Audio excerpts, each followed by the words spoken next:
Welcome back my YouTube channel. আজ আপনাদের সাথে শেয়ার করব ডিমের তেল ঝোল রেসিপি। প্রথমেই আমি ডিম আলু সিদ্ধ বসিয়ে দেব একটু লবণ দিয়ে।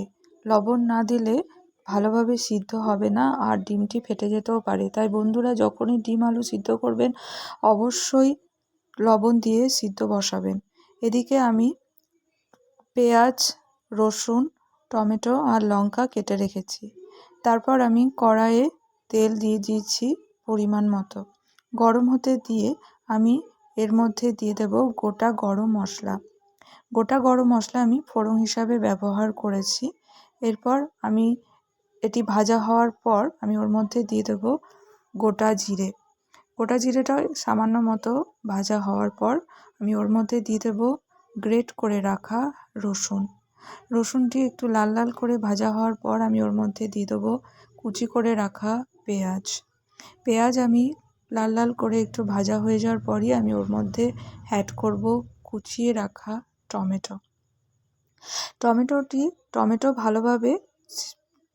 টমেটো দিয়ে দিলাম। এরপর টমেটোটি ভালোভাবে কষানোর পর আমি ওর মধ্যে দিয়ে দেব চিড়ে রাখা দুটি লঙ্কা।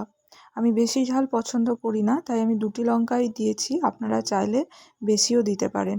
এরপর আমি দিয়ে দেবো লবণ, জিরে গুঁড়ো, হলুদ স্বাদ মতো লবণ দিয়েছি আর দিয়েছি কাশ্মীরি লঙ্কা গুঁড়ো। এরপর আমি ওর মধ্যে দিয়ে দিলাম সিদ্ধ করে রাখা আলুটি আমি ভালোভাবে মশলার সাথে রান্না করে নিয়েছি।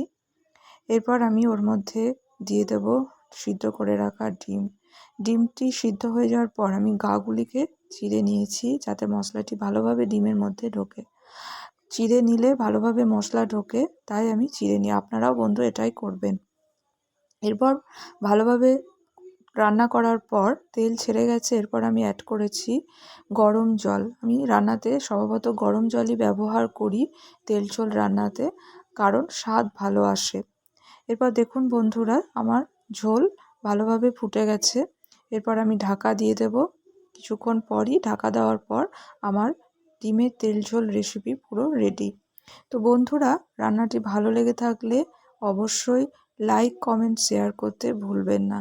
আর চ্যানেলে যদি নতুন থাকেন অবশ্যই সাবস্ক্রাইব করে দিয়ে আমার পাশে থাকবেন। আজ এই পর্যন্তই বন্ধু, আবার আমি ফিরে আসব নতুন কোনো রান্নার ভিডিও নিয়ে। তো বন্ধু আজ এই পর্যন্তই, টাটা।